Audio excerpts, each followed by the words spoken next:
They said it couldn't last. They said a kettle and a few bits of pipe wouldn't win the war. But Mallory didn't answer them. He worked. Every morning he stood before the test engine, checked the ducts, measured the pressure, and logged the data by hand. It was no longer an experiment, it was a ritual.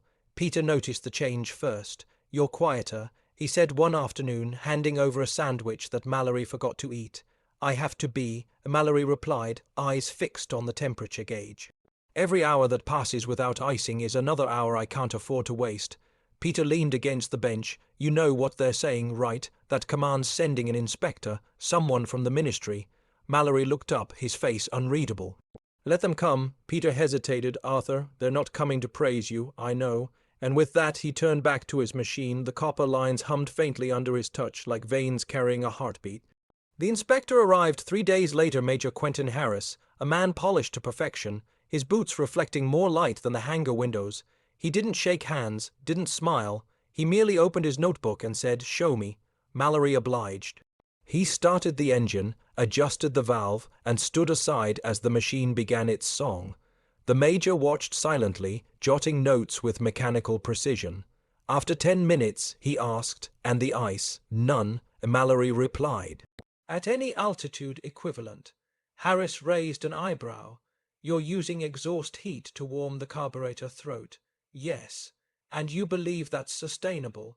"I don't believe, Major," Mallory said quietly. "I've seen it."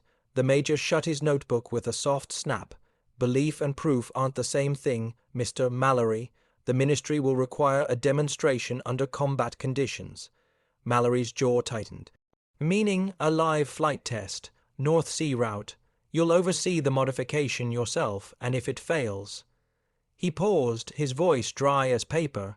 "Then you'll be accountable for every drop of fuel wasted and every life lost." He left without another word. The echo of his boots lingered long after. That night, the airfield was silent again. Mallory stood beside the test plane under the hangar lamps, the copper ducts gleaming like veins of light against the dark metal. Peter joined him, coat pulled tight. "They're sending a pilot tomorrow," he said. "Volunteer from 84 Squadron." Mallory nodded slowly. "A volunteer." Peter hesitated. "Do you think it'll hold?" Mallory didn't answer. He was staring at the faint curl of frost already forming on the plane's wing, as if the cold were listening, waiting to strike. Finally he whispered, "It has to." The next morning, the test began before sunrise. The sky was the color of ash.